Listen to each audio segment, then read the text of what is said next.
North to south, coast to coast, around the world. This is the Wells Report. Greetings. My name is John David Wells. We report the news honestly and fairly.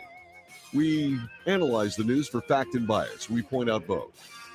We make commentary, which is not the news, just my opinion, and it's just as valuable as yours. And so we debate.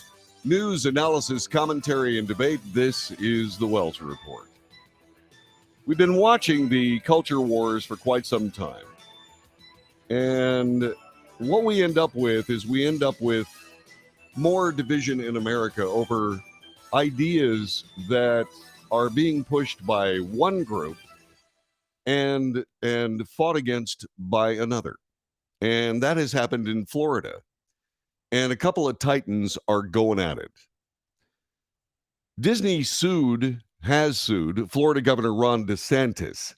This happened earlier this week after the Republicans' takeover of the theme park district, alleging the governor is waging a targeted campaign of government retaliation after the company opposed a law critics call "Don't Say Gay."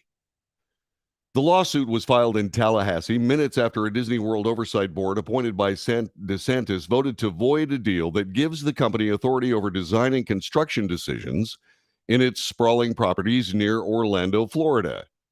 Disney regrets that it has come to this, according to the lawsuit. But having exhausted efforts to seek a resolution, the company is left with no choice but to file this lawsuit to protect its cast members, guests, and local development partners from a relentless campaign to weaponize government power against Disney in retaliation for expressing a political viewpoint unpopular with certain state officials. The legal filing is the latest salvo in more than a year-old feud between Disney and DeSantis that has engulfed the governor in criticism as he prepares to launch an expected presidential bid in the coming months. DeSantis has framed himself as a Republican firebrand able to deftly implement his conservative agenda without drama. He has dived headlong into the fray with the beloved company and the major tourism driver as business leaders and White House rivals bash his stance against a rejection of the small government tenets of conservatism. Quote, "We are unaware of any legal right that a company has to operate its own government or maintain special privileges not held by other businesses in the state." This, according to DeSantis and his spokeswoman, Taryn Fenske.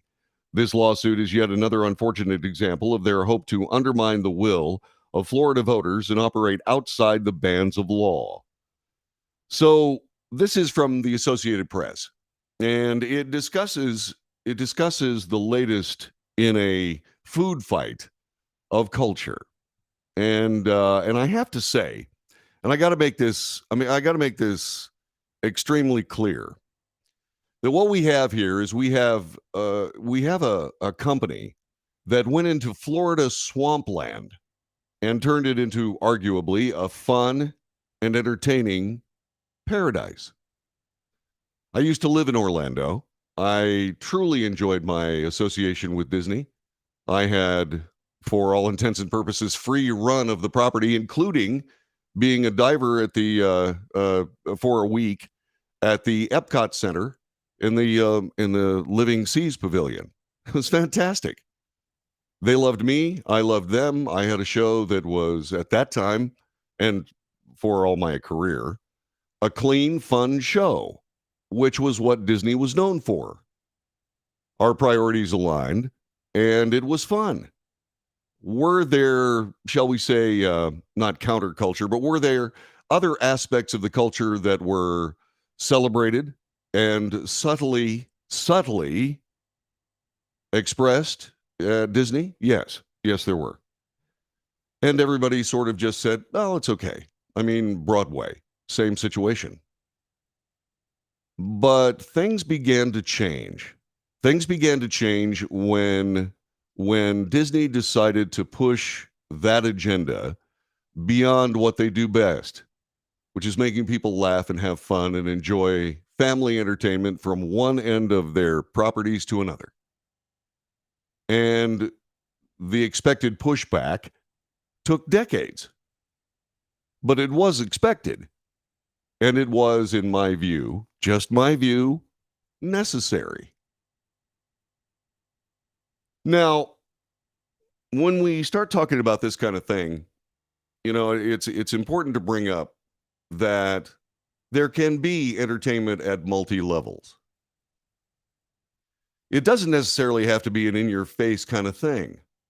Then Disney had made the mistake of moving too far too fast in say for example pushing forward an agenda that involved alternate sexuality.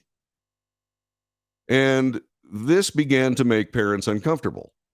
Enough so that there was a political push to do something about it.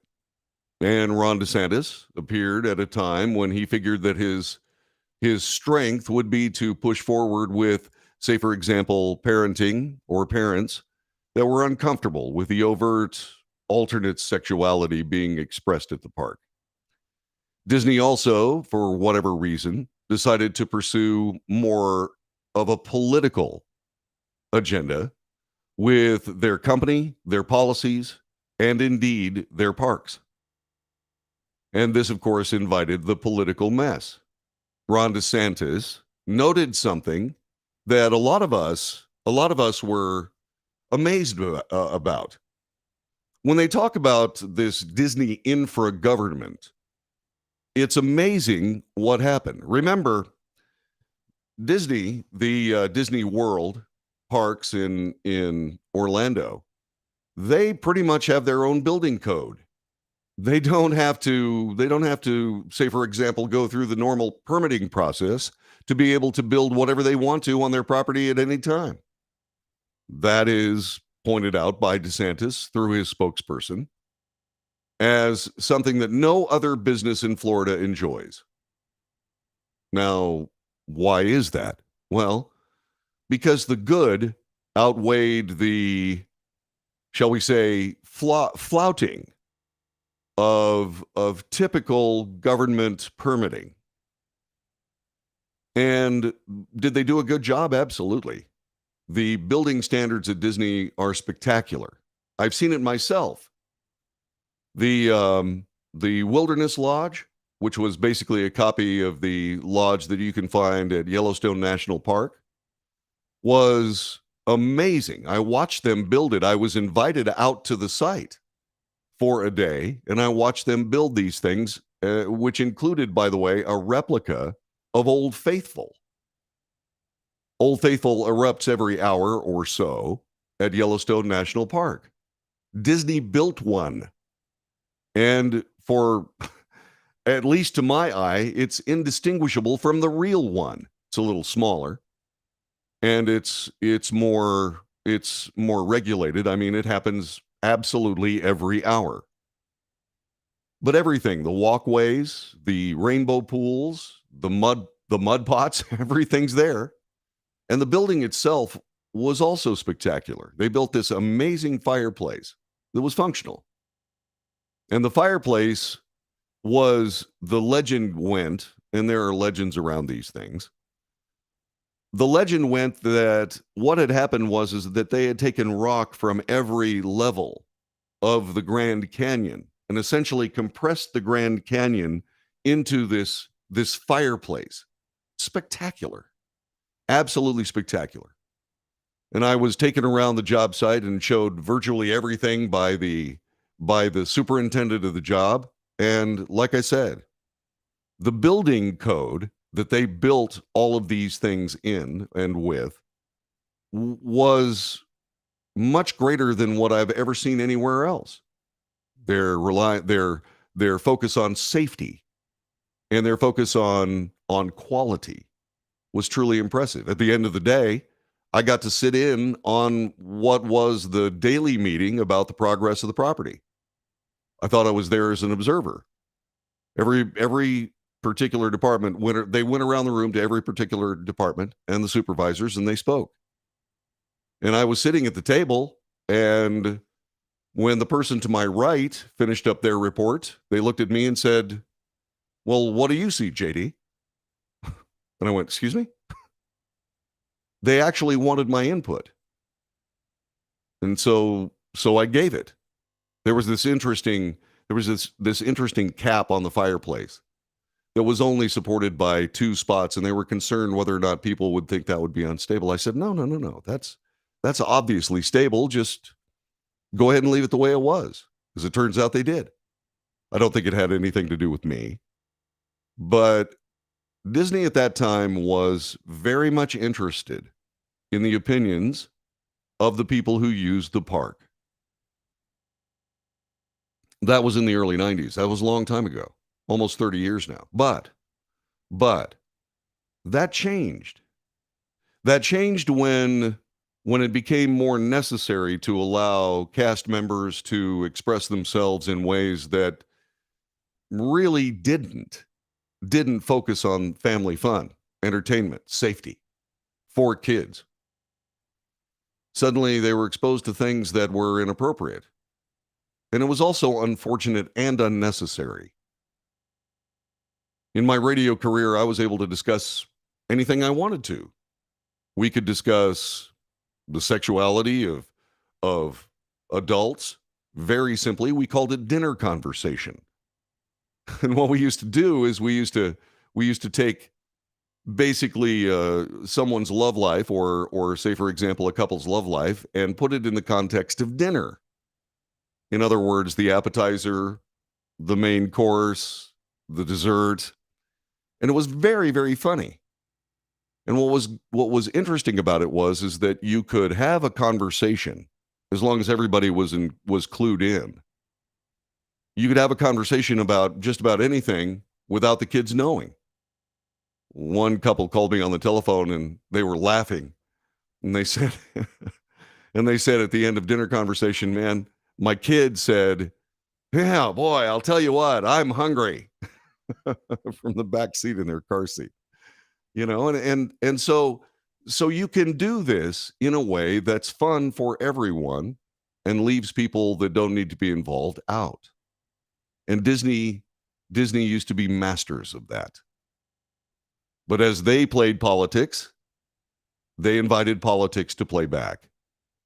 And DeSantis ended up in a position where suddenly he said, "I'm going to do something about this," and revoked all this permitting that allowed Disney to do whatever they wanted from a standpoint of building their parks. And Disney started fighting back. The food fight ensued. DeSantis said, "Okay, I'm going to build a prison on near the properties," which was never going to happen, but he said it.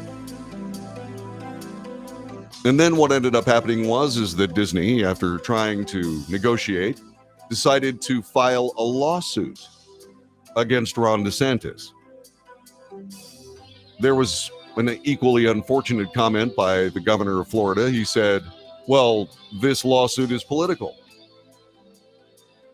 Well, you get what you sow, Governor. You get what you sow.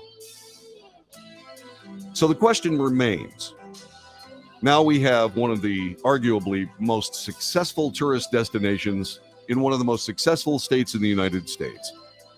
And what they're doing is they're now at odds. Will this resolve to everyone's benefit? Probably. Has Disney gotten the message? Yeah.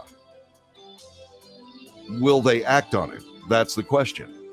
Coming up, I'm going to ask you about your thoughts on what you believe how it should resolve. That's next on the Wells Report.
This is the Wells Report. My name is John David Wells. We're talking a little bit about DeSantis and Disney.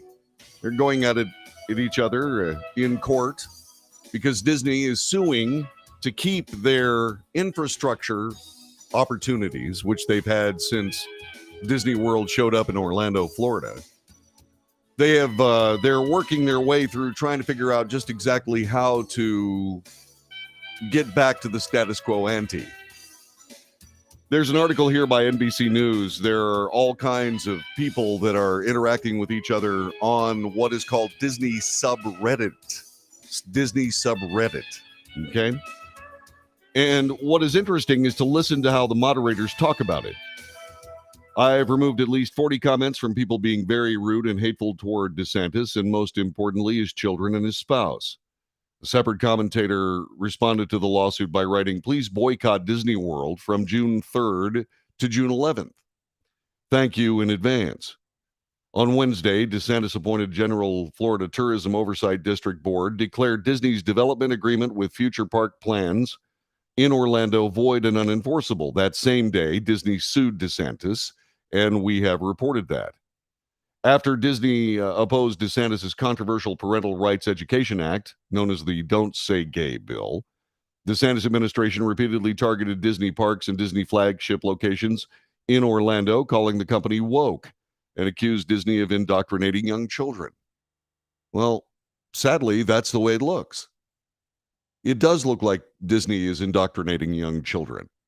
And that is something that they should not do and had not done in the past, although there were overtones, most of which were entertaining to just about everybody, but on a multi-level basis. The kids didn't notice, and the parents thought it was funny.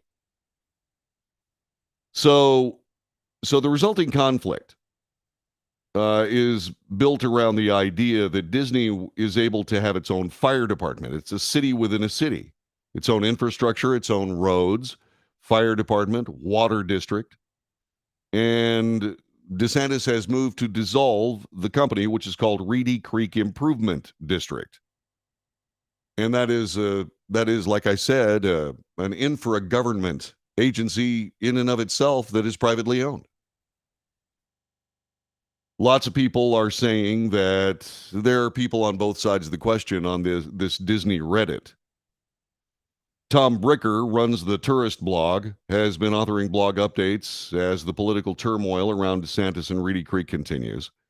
His writing is largely non-political. He moderates comments with a similar mentality. For years, our comment policy was simply no politics.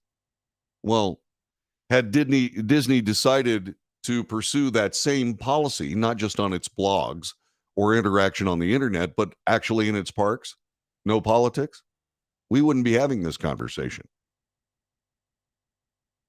But the left is doing what they can do to try to push their continued agenda through the auspices of Disney. And Disney is allowing it. And what's interesting about this is that this harkens back to something that the political left has done in this country for a long time. This is just another extension of it. And by the way, it's not the only case of the left going to court to continue pushing a particular agenda. We've got more on that coming up in just a couple of moments. Disney is referred to as the happiest place on earth because in most cases it is. The prices are outlandish. It's like $200 a day for people to go and hang around at the park. That will change as time continues to pass. And yes, the lines are amazing, although their new attractions basically are two attractions in one. They're double-sided, so they've basically made it possible for the lines to move twice as fast. Disney is wonderful, as long as they are Disney. Disney is about family. Disney is about kids. Disney is about all of the things coming together for fun and joy. And they need to get back to that as quickly as they possibly can and leave the kind of entertainment value that they seek to share with everyone where it belongs, in the bedroom. Back with more in a moment.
News, analysis, commentary, debate. This is the Wells Report. My name is John David Wells.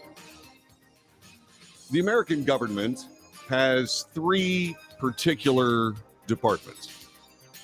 There is the legislative branch that makes law. There is the executive branch that enforces law. And there's the judicial branch, which interprets law.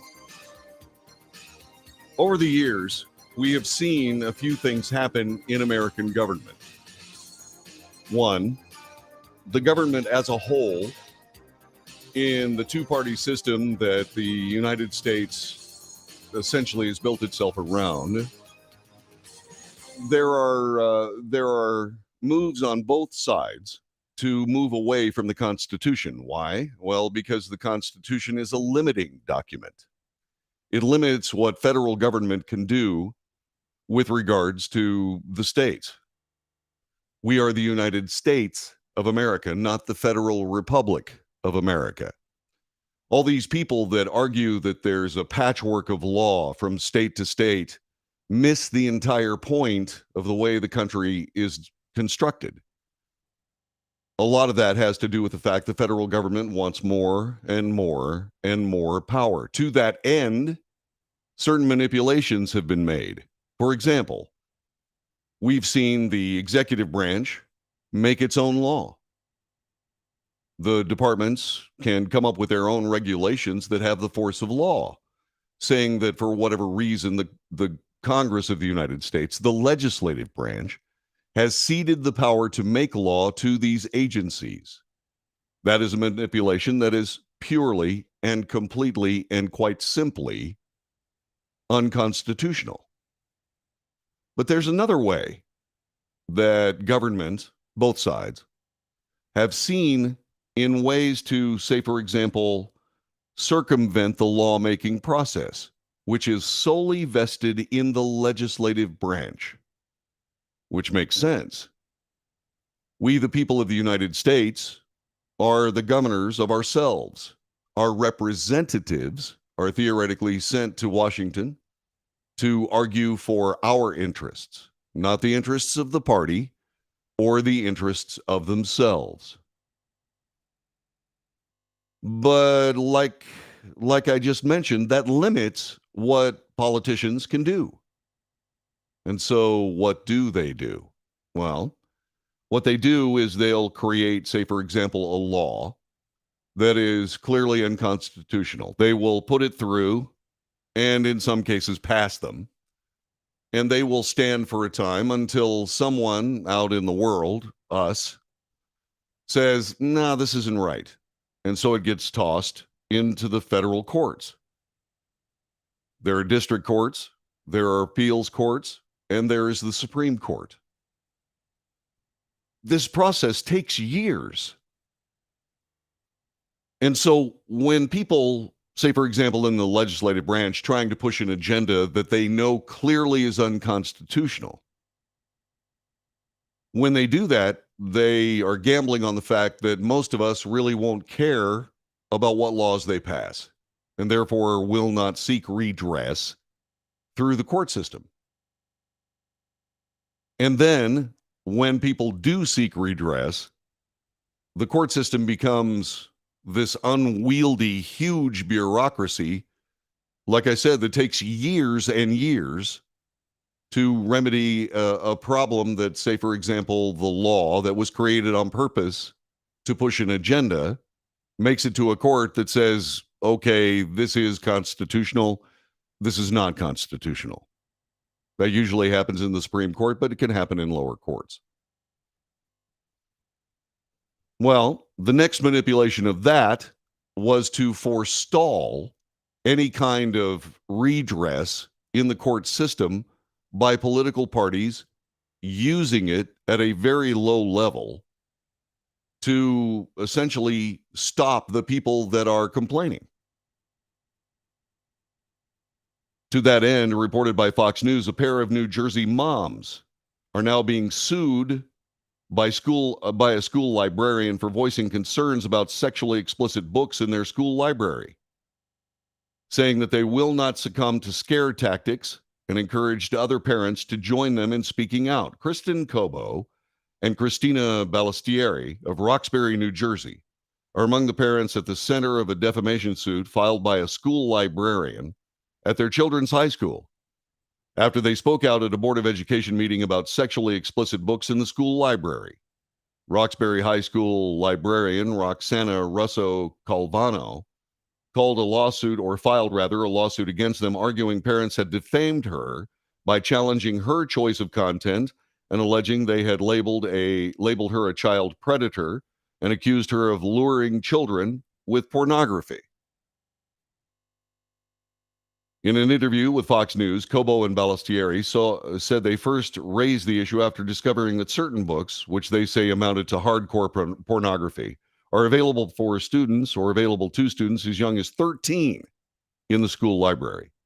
At the center of the complaint is the book Gender Queer, a memoir, which has been scrutinized by parents across the country and has been challenged in various districts for sexually explicit acts and discussing, shall we say, self-love. Quote, we went straight to the administrators, to the school board. We spoke out month after month. The first time we brought it to their attention was in August of 2022. I can tell you today those books still remain in the library. After months of unanswered pleas to remove the books, the New Jersey mothers contacted the Board of Education, were invited to voice their concerns at the March 6th Roxbury Board of Education meeting. We argued that we were in a fight against the sexualization of our children, and especially in New Jersey. And we feel this content should not be made available to minor children, especially in the school district where our children are quickly rising. And that's what we spoke to. We spoke to the fact that these are our children, nobody else's, that we have the right to direct their upbringing, and those books do not match the morals and values taught in our homes. Absolutely, there's no doubt in my mind that that's what this is. It's just in my opinion, to scare not only us, but from other parents speaking up, and probably just to hit us with as many legal fees as possible. This isn't the only time this has happened. When President Obama was elected president by the people of the United States, twice he said about essentially making the executive branch agencies that he was the head of much more militant in what they did with their regulations and how they enforced them. This led inevitably to these executive branch agencies being used as political bludgeons to forward a leftist agenda and essentially take people into a position where either for whatever reason they were being charged criminally or charged in civil court for seeking redress of their grievances. This continues to this day. Also, these same executive branch agencies would then visit parents like this. The FBI famously decided that what they would do is they would investigate parents who were stepping up at school board meetings and discussing topics very similar to this. And what ends up happening is that those people that are involved in those now criminal investigations have to lawyer up, and money gets spent. And it's far easier for people like you and me to say, I can't afford this, and to stand down. Therefore, all of the machinations being used to manipulate the government systems of the United States make themselves plain and are successful because the constitutional right to seek redress for our grievances has been, for more in all intents and purposes, rendered unavailable, which in itself is unconstitutional. As I said, politics inevitably entered the fray, and suddenly people who are the opponents of other politicians suddenly found themselves fighting for their very freedoms. Michael Flynn, Roger Stone, Steve Bannon, A lot of people that made very serious charges against the left and their agenda suddenly found themselves with tax problems, suddenly found themselves being charged in federal court for all manner of things. Some of them spent time in jail. Some of them spent hard time in jail and were eventually exonerated. But once again, what happens is that it starts money, money, money, money, money, money, bankruptcy, bankruptcy, bankruptcy, jail time, exoneration. All this space ruins the lives of the people that are in political opposition to the powers that be. Notice I'm not necessarily discussing parties here. We all know that a particular party is at the forefront of all of this, especially now. But other political parties have done it. You don't have to be a high-profile public figure to run afoul of this. No, you don't.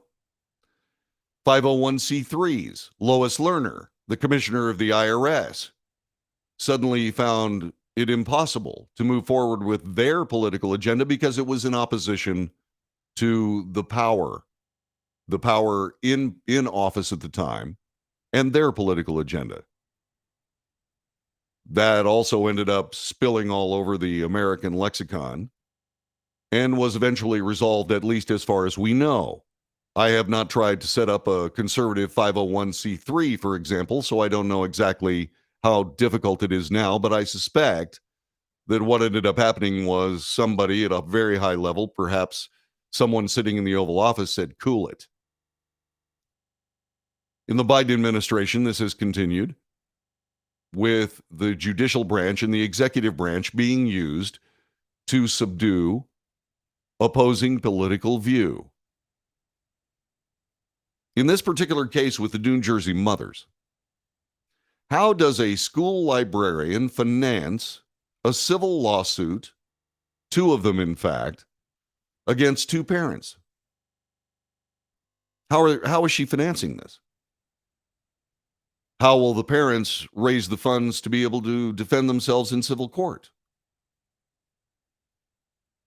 Again, there are rubrics involved. There are details that have to be discussed. For example, as I just put out, how did this librarian come up with the money to be able to do this? Where did it come from?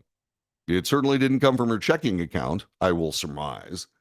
It's possible she may be independently wealthy. But then there's something else. In the rhetoric that people use to describe outrage at, say, for example, what people consider pornography in school libraries, loose talk ensues.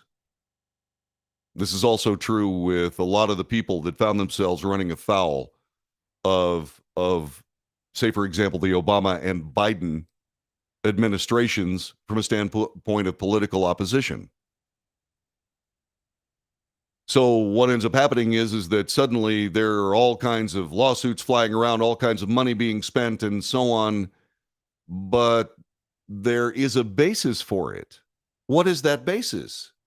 Well, the loose talk of inserting the word pedophile into heated rhetoric, say, for example, at a school board meeting.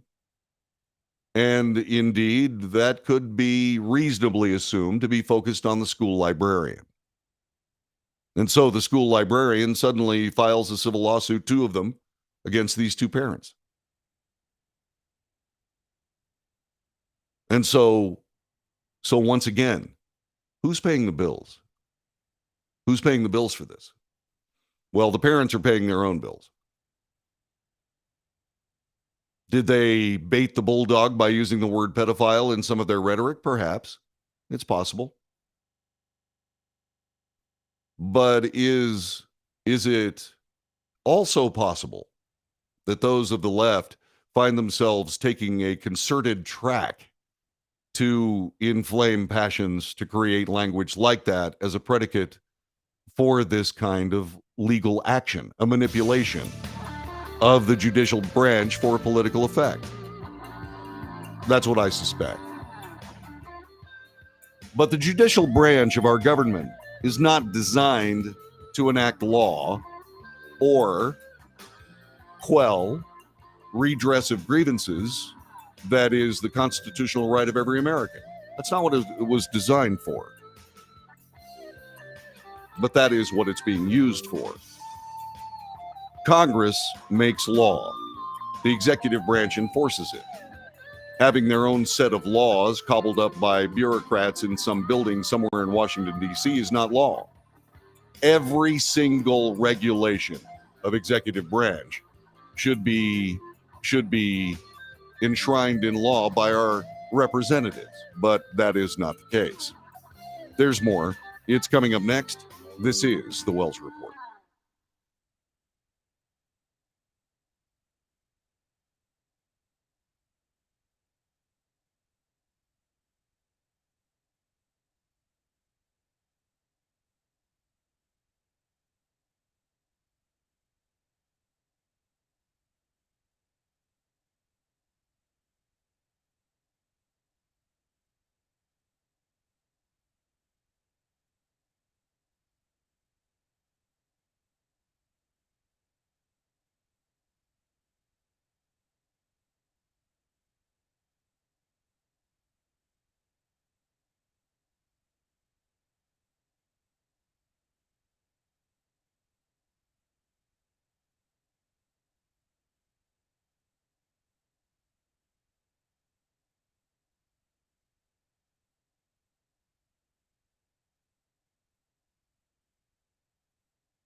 This is the Wells Report. My name is John David Wells. We are coming to you live on Facebook, YouTube, Twitter, and Twitch. We'll have recordings available on Facebook, on Patreon and Rumble later on. Trying to put this show live on Rumble. So far, the tools I use to be able to do that haven't necessarily been especially friendly in making that happen. But at some point, I'll be live on Rumble and some other lawsuit. I'll be on Rumble and some other websites soon. So we were discussing a couple of different things here regarding a couple of parents being sued by a school librarian. Suddenly had all the money in the world to be able to file 2 civil lawsuits. Really? How did that happen? I'll just leave that to your imagination. But a couple of other things need to be discussed. First of all, when did school librarians become guardians of free speech in America? As a parent who has raised 4 boys, I can assure you that school libraries should not be public libraries. Should these books be available in public libraries? Absolutely. They should absolutely be in public libraries. Would that make it possible for kids to check these books out? Yes. Yes, it would. But that's a different kettle of fish. I happen to believe, as a parent, that school libraries should reflect the typical, traditional mores and ideals of family life in the United States. And so the argument between the two parties, no, we're guardians of free speech, we have to put that pornography in this school library, is at odds with parents saying, I'm sorry, my 13-year-old doesn't need to read this book. And instead of actually working together to make all this stuff happen, in other words, to quell, say, for example, a school librarian being the guardian of free speech in America, well, there has to be a perspective shift. I happen to believe that, as I said, school libraries should reflect the typical mores of the day, not some political agenda, but that's not where we are right now. I hope that changes. Under this particular context, Anheuser-Busch has got a problem. They are planning a major marketing push, some of which you can see during the NFL draft, which is going on as we speak. The beer giant is scrambling to recover after a partnership with transgender influencer Dylan Mulvaney. Yeah, they celebrated the coming out of Ms. Mulvaney, Dylan Mulvaney, with a marketing campaign that featured transgenderism enjoying light beer, which immediately cost Anheuser-Busch $5 billion in market value. And now what they're going to have to do is they're going to have to do a whole bunch of marketing to try to recover some of their brand loss. They are not going to recover back to where they were before this unfortunate idea for years to come. It cost them a lot. There are other beers out there. So Benj Steinman, the editor of Beer Marketer Insights, told the New York Post that Anheuser-Busch executives informed distributors in a closed-door meeting in Washington, D.C. The company will spend heavily on brand after spending fell off a cliff last year. According to the Post, Steinman wrote in a letter to clients the company did promise to spend lots of dough on Bud Light this spring and summer, starting with a big push this week for the NFL draft. Bud Light remains embroiled in a controversy after the brand sent Mulvaney a personalized pack of beer with her likeness as a part of an ad campaign for the company March Madness push and to celebrate a year since Mulvaney began identifying as a woman. What are you doing? After the partnership went viral, Anheuser-Busch lost $5 billion in market value, and calls for a nationwide boycott. Bars and distributors around the country reported a significant drop in Bud Light sales. No, you're kidding. Bud Light is a beer of essentially the working man. As a matter of fact, beer is a working man beverage. Do working men celebrate transgenderism? Not sure. By the way, in case you're wondering what happened within the halls of Anheuser-Busch, the marketing team for Bud Light all got fired. Yeah, they all got fired. Anheuser-Busch CEO Brendan Whitworth published a lengthy statement hoping to tamp down animosity aimed at Bud Light and its parent company. Sorry, horses are out of the corral, my friend. Those big Clydesdales? Yeah, they're running free because they made a mistake. Question is, do those same Budweiser Clydesdales now identify as Shetland ponies? Somebody had to say it.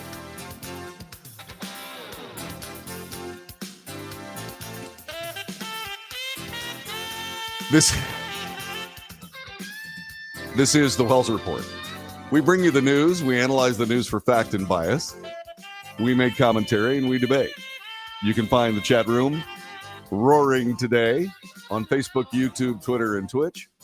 You'll find us, as a matter of fact, right now on Patreon and Rumble. This show was recorded earlier in the day for your consumption at your convenience.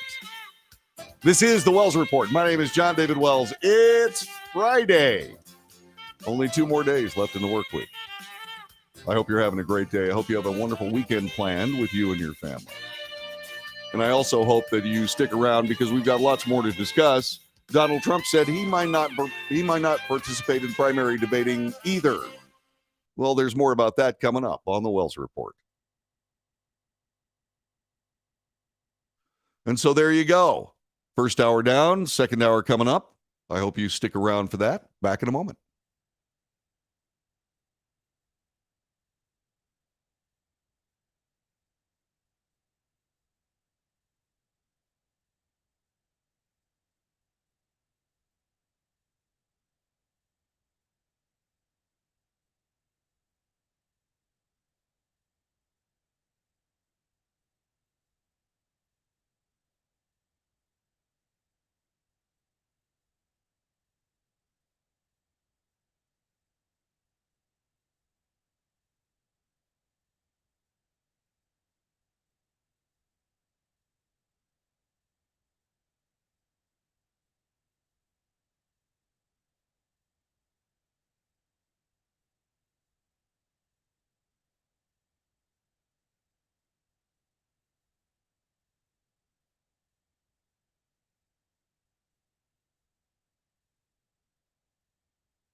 North to south, coast to coast, around the world.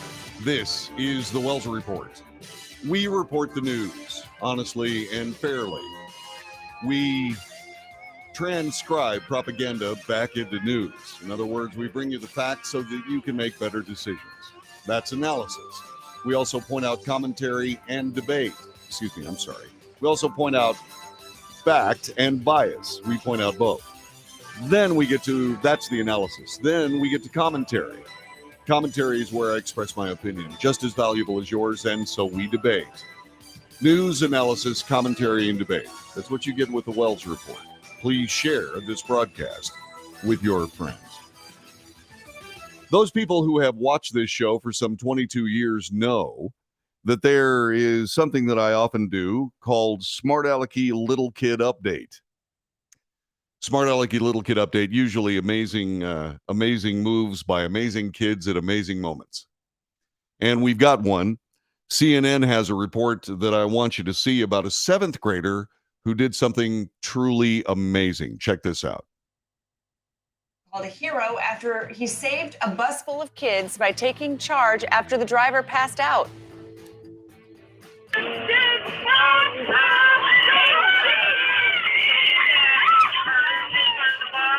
Someone call 911 now. Wow.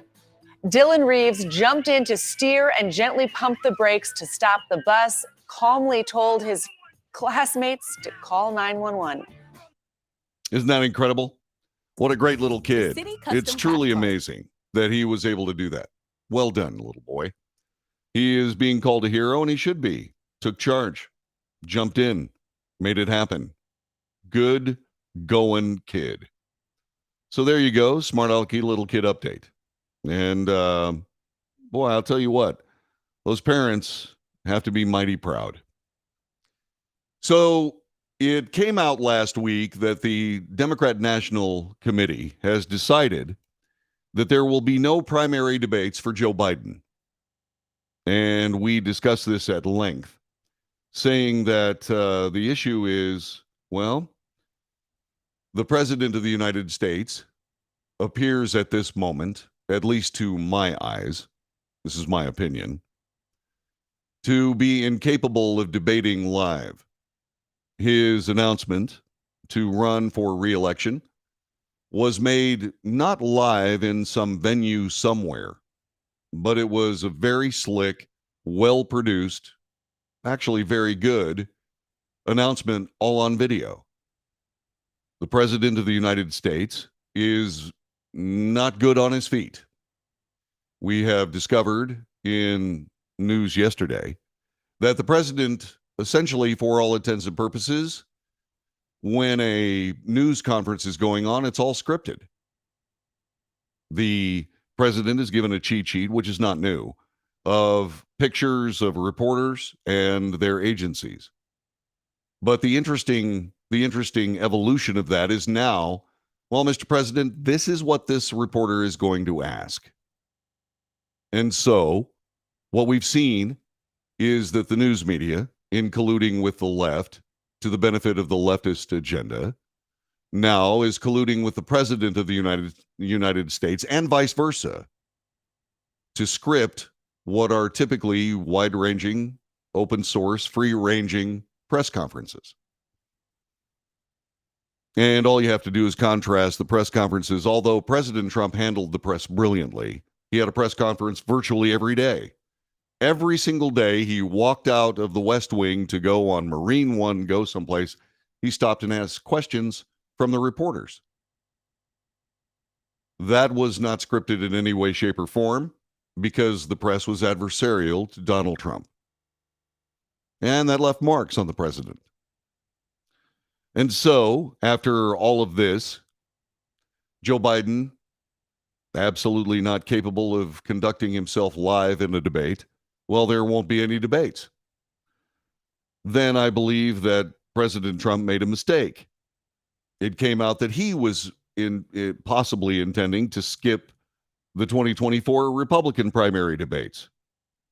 Voters in New Hampshire, which have essentially ignored the Democrat National Committee in saying, we are not going to move our primary date. As you know, the DNC decided to start the primary season in South Carolina, a state where President Biden did very, very well.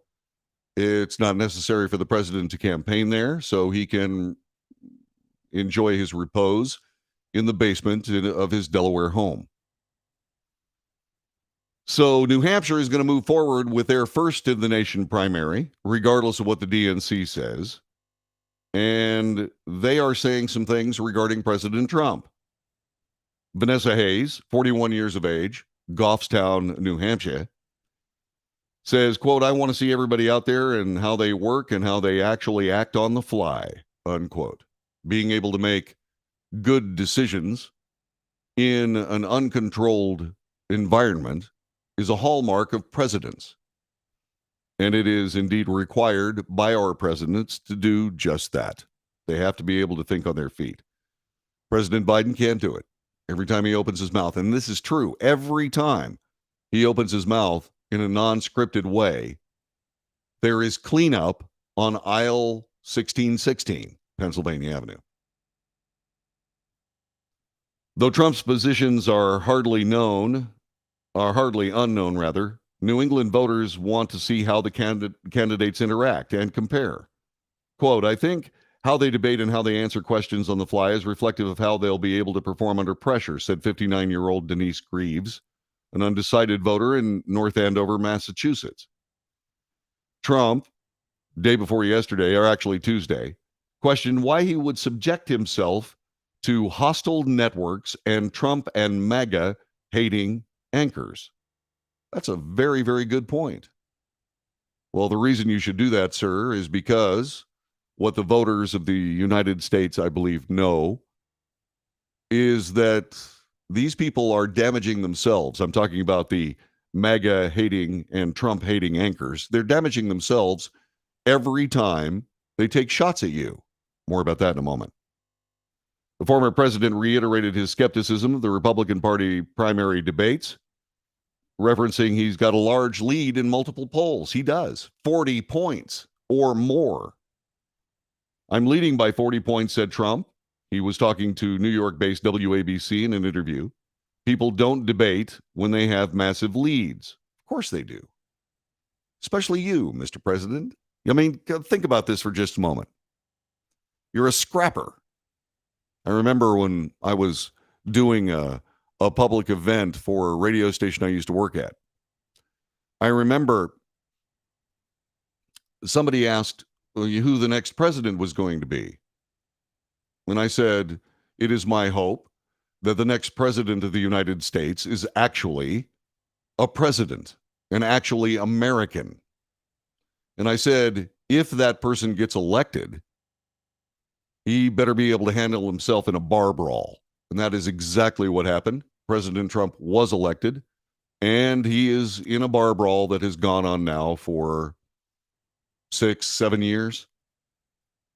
It's embarrassing.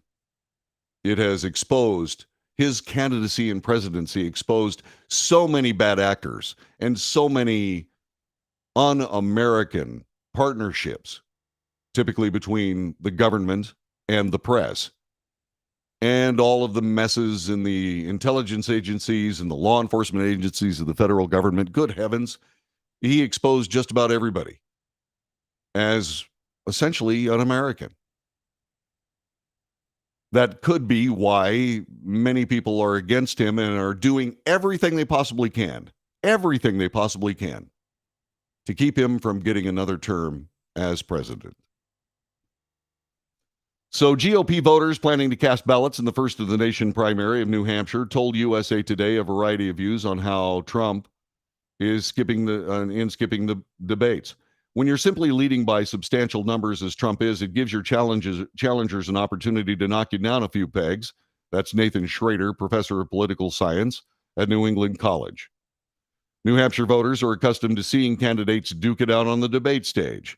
This could make a dent in President Trump's popularity. This is an unforced error by the president. He doesn't need to do that. He needs to get out there in the fray and start talking about the United States as he sees it and how he believes it should be shall we say, repaired. There are some voters in New Hampshire who are used to seeing an open race or an open nomination, said Schrader, but adding Trump's commanding lead could withstand the electoral consequences. I think voters here want to see their candidates debating, but I'm not convinced that's enough to weaken Donald Trump as a frontrunner. I don't think so either.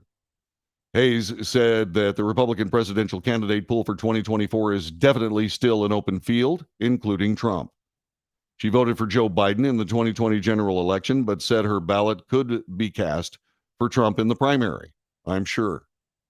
There are an awful lot of Democrats that are looking at President Biden and saying, what's going on? A factor that could play into her decision are the upcoming GOP debates, being able to see how candidates interact. Some voters are adamant against Trump as a candidate, but they would still like to see him on the debate stage. He will make amazing points if he does so. It's good to hear their perspective, says Randy McIntyre. He's 62 from Londonderry. McIntyre stressed that even though he might not support Trump, he would like to see how the other candidates interact with the former president. Yeah. Look, competition is the crucible of excellence. The interaction of competitors, especially for votes, is essential. It brings out the best in everyone, brings out the best in voters, candidates of both parties. This is the crucible of excellence. I've often looked at some of the moves that President Trump has made and have said those are mistakes. But as has already been pointed out by some voters in New Hampshire, this guy's got a lot of popularity. And he should. He has an incredible record to run on vis-a-vis the current president of the United States.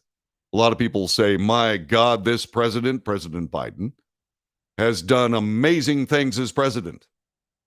Has he? I don't know. I just don't believe the American people see the benefit of those amazing moves.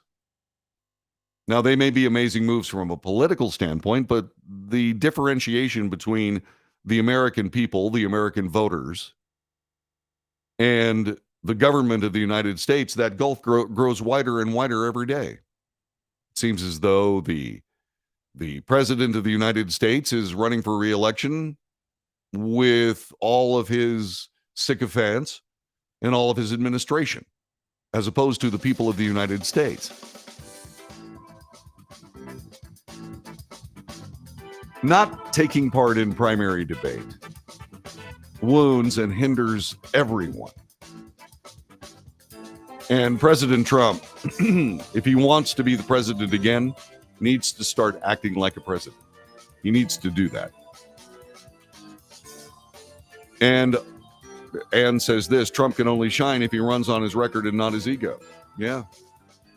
He needs to act like a president instead of a raconteur kind of pirate slash rebel, a disruptor. He needs to be a president now. I wish I could advise him. I would certainly like to do some of that. This is the Wells Report. My name is John David Wells. Thanks very much for being a part of our broadcast. By the way, even Democrats now are pushing back on President Biden. More about that in a moment as we continue. For Friday, stay right there.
This is the Wells Report. I am John David Wells.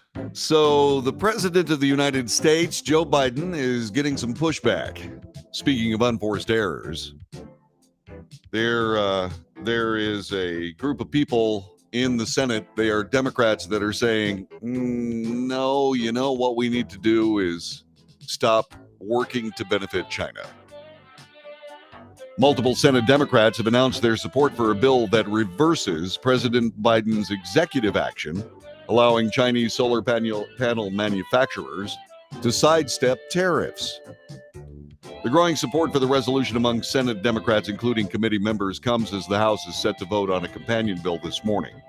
The Senate and House bills were introduced earlier this year, months after President Biden implemented a 24-month pause on the enforcement of solar panel anti-circumvention tariffs amid pressure from climate and green energy groups. Quote, the United States relies on foreign nations like China for far too many of our energy needs, and failing to enforce our existing trade laws undermines the goals for bipartisan infrastructure law and Inflation Reduction Acts to onshore energy supply chains, including solar. This from Senator Joe Manchin, the Democrat from West Virginia. He chairs the Energy and Natural Resources Committee. From Fox News, he says, and is quoted, I cannot fathom why the administration and Congress would consider extending that reliance any longer. I'm proud to join this CRA to rescind this rule. Manchin also co-sponsored the Senate resolution overturning President Biden's actions. Like the House bill, the Senate resolution utilizes the Congressional Review Act, the CRA he was referring to, a law dating back nearly 3 decades that allows Congress to revoke federal legislation, or regulation rather. Shortly after Manchin's announcement, several other Democrat colleagues similarly argued that the Biden administration's actions protecting Chinese solar exports unfairly harmed the American solar industry. Quote, I fought my whole career to stand up for Ohio manufacturers and Ohio workers when they're forced to compete with cheap, unfairly subsidized imports. I'm not going to stop now, said Sherrod Brown, the Democrat senator from Ohio. The Chinese government will do anything to undermine American manufacturing, would like nothing more than to kill American solar manufacturing before it takes off. Why not? It worked with the chip industry. The electronic chip industry worked perfectly. In addition, Senate Finance Committee Chair Ron Wyden of Oregon said he would vote for the bill because it supports red, white, and blue manufacturing jobs. Can you tell that there's suddenly an election afoot? Yeah. In an interview with the Post, Senator Bob Casey, the Democrat from Pennsylvania, also vowed support for the resolution, explaining China has to be held accountable. Senator John Tester, the Democrat from Montana, a critic of China's economic aggression, is still reviewing the bill, according to his spokesperson. Standing up for American manufacturers and workers, especially in the face of illegal predatory Chinese trade activity, should be an issue that unite lawmakers on both sides of the aisle, said Nick Iacovello. He is a spokesperson for the Coalition for a Prosperous America, a pro-tariff industry group. The facts are clear. Commerce confirmed that China is illegally violating U.S. trade law, and that President Biden's administration misguided rule by the president protects them. We applaud Democrats and Republicans for recognizing that Congress should never sit idly by and fail to respond to attacks on American industries and workers by any administration, regardless of party. Getting back to the unforced error. If you're Joe Biden and you and your family are seen as kowtowing to the Chinese government, the last thing you want to do is try to benefit their industries. Why is President Biden doing that? It could be that he is completely out of touch, just doesn't care, or it could be that he believes that no matter what he does, he's going to be reelected as president anyway. Why in heaven's name would Joe Biden think that? Just a question. This is the Wells Report. My name is John David Wells. Our telephone number is 817-379-2172. Back with more in just a moment.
News, analysis, commentary, and debate. This is the Wells Report. My name is John David Wells. Our telephone number is 817-379-2172.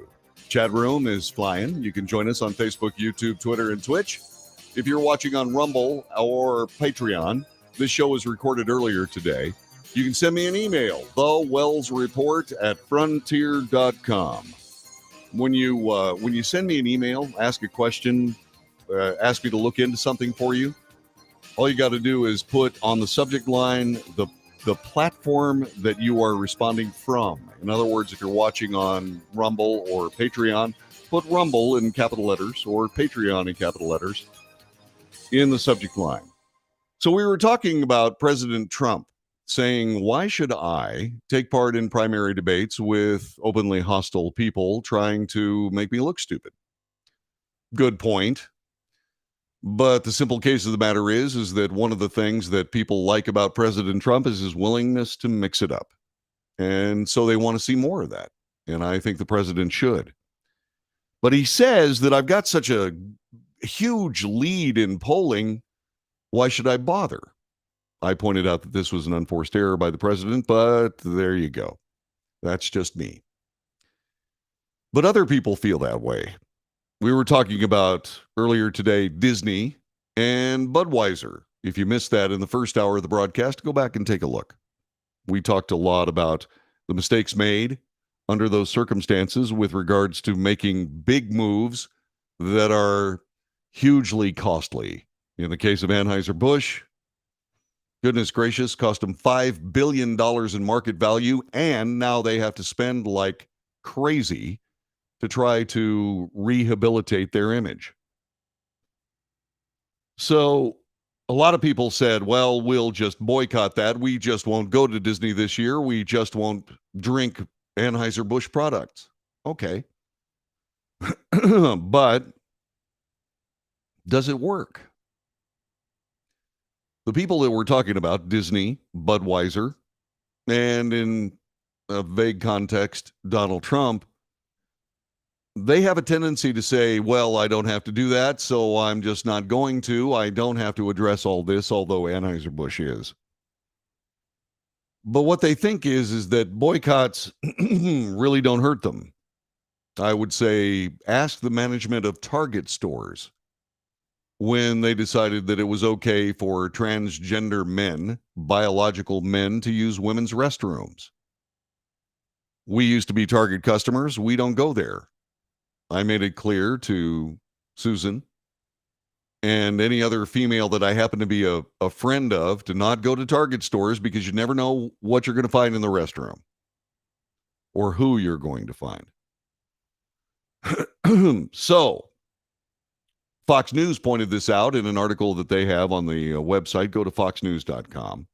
They say it like this: your beer hates you. So does your phone, your car, your food, your sports teams, most businesses that you deal with on a given day. Ask Budweiser or Disney. American companies have embraced every crazy leftist agenda item imaginable. This, by the way, is an opinion piece by Dan Gaynor.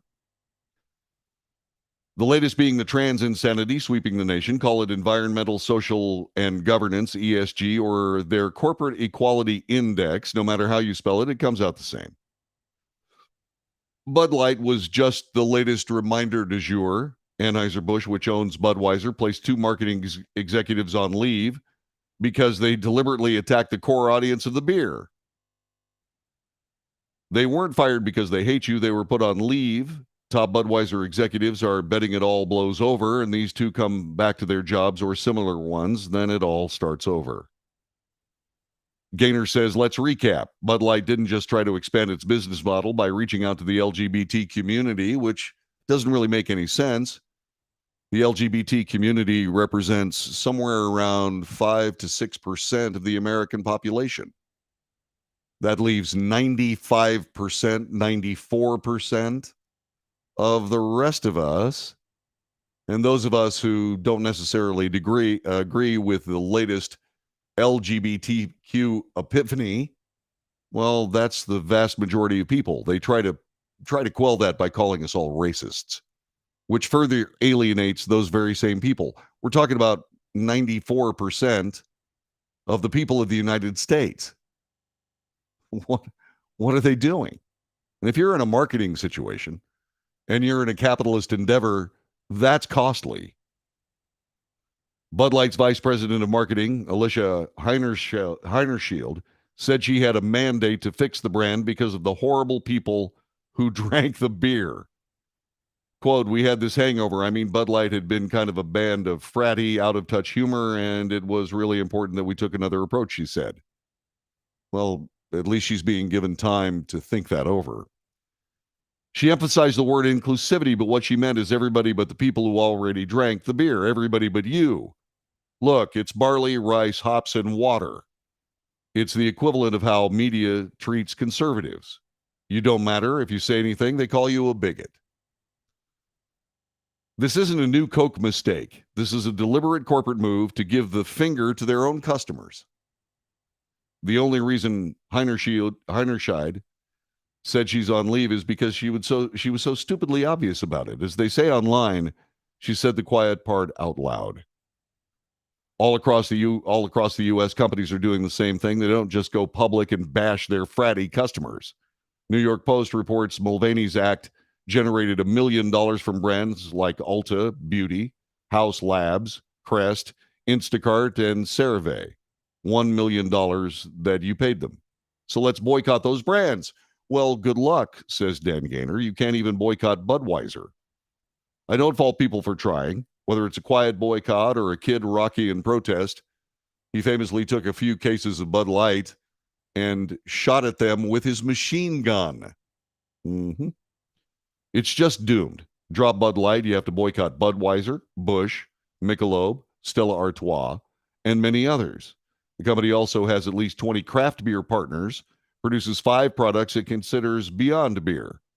You can get beyond beer, but you just can't get beyond Budweiser. And even if miraculously you manage to be a part of a successful boycott, the competitors are just as bad, says Dan Gaynor. If you boycott one, the new company executives will laugh at you too.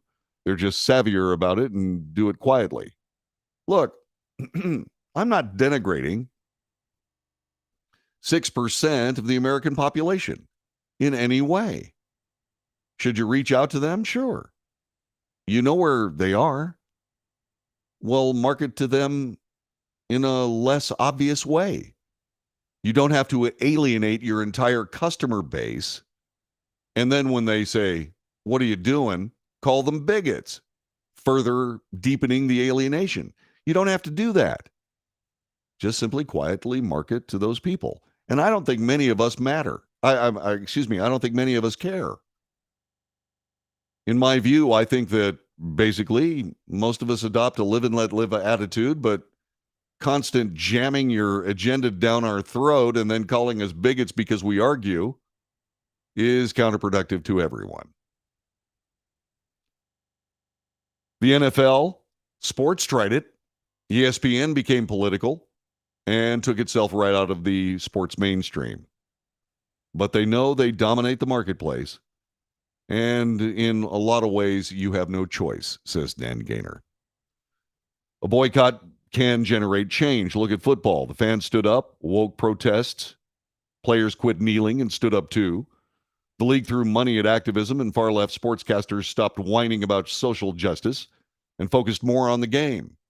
One of the greatest sportscasting booths in NFL history, Joe Buck and Troy Aikman, ended up losing their jobs at Fox because of loose statements made in open microphones right before the 2020 election.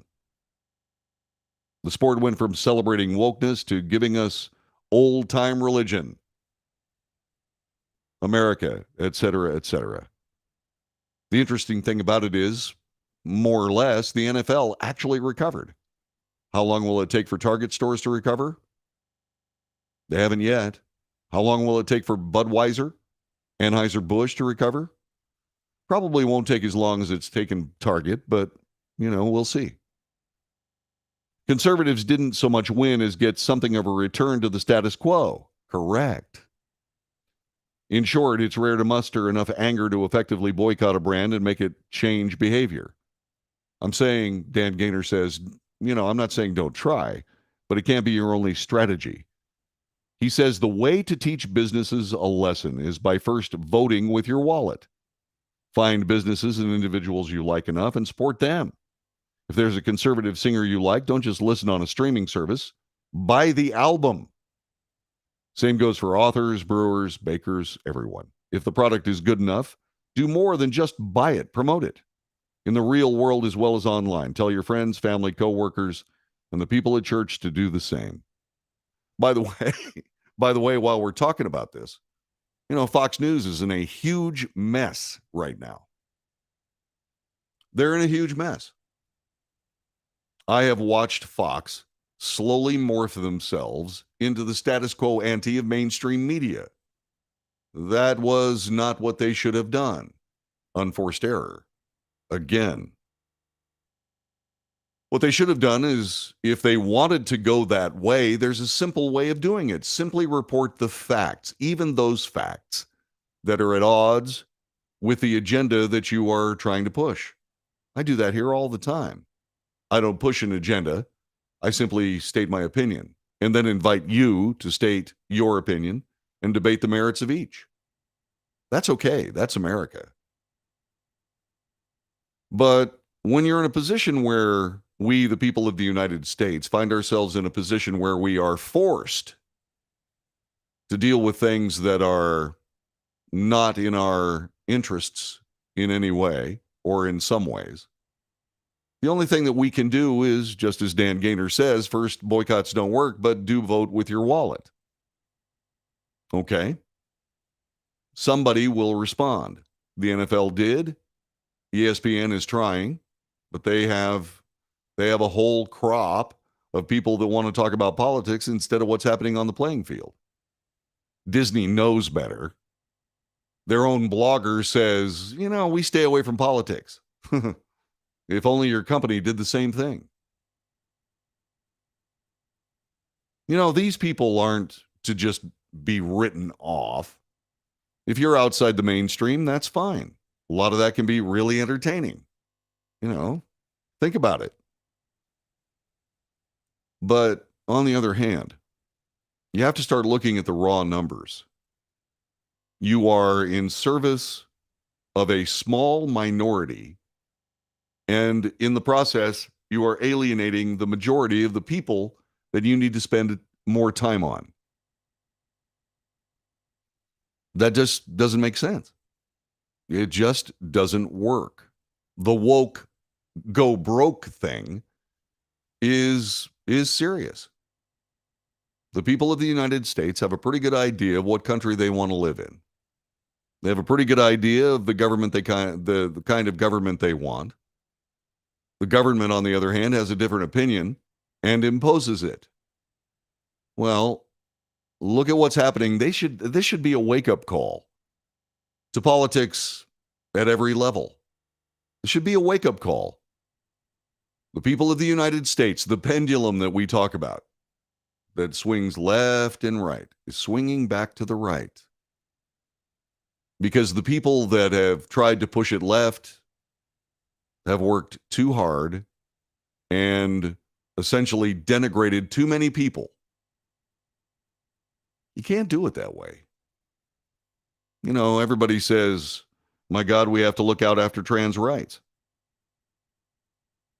No, we don't have to look out after trans rights, because trans people have rights. Those people that cherish their rights and freedoms and liberties do everything they can to defend the rights of people outside the mainstream. That's what America does. Live and let live. Enjoy your freedoms and prosperity and joy and love. Do whatever you want to. But stop inserting yourselves into our school libraries. Stop convincing school boards that it's okay to have a drag show for the kids. Are you kidding? Saw a picture on Twitter yesterday that almost made me throw up. I'm not even going to describe it. But if you look at the legal definition of obscenity, you will find that that picture portrayed the legal definition of obscenity. That was a very difficult discussion. I remember we had it at the Texas State Guard. And the description of what it takes to be obscenity is, well, let's put it this way. It's one of those things that I just can't get out of my head. I really wish I could. It has to do with a physical description of various parts. I'm just going to leave it at that. So if you happen to be listening and you happen to be somebody that cares about these leftist agenda items, well, you need to wake up because things are changing. The cheese is moving, as they say in the business world, and you need to be aware of it. This is the Wells Report.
This is the Wells Report, Friday in progress.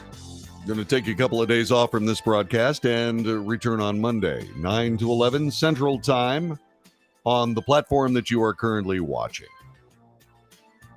So when you start talking about turning the tables in service of the minority at the expense of the majority, there can be no better example of it than the, shall we say, persecution of Christians in the United States.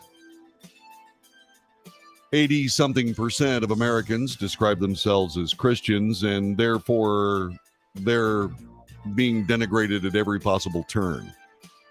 The same people that celebrate Ramadan and force it on the American people, who are mostly Christian, will denigrate and say, my goodness gracious, you have to celebrate the religious freedom of Muslims, in this case, and other great religions. You have to do that, and if you don't, you're a bigot. Oh, okay. These are the same people that will support anti-Christian propaganda around every single holy Christian day. Easter, Christmas, all of them.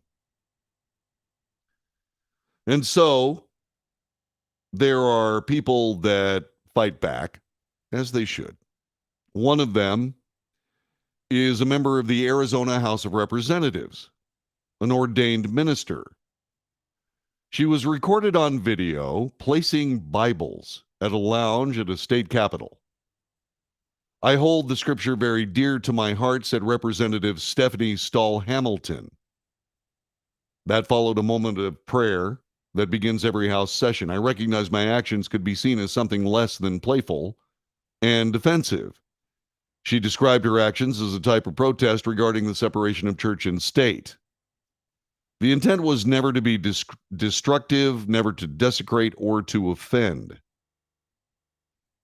So the Bibles were a mystery as they showed up around the house, and that went on for weeks.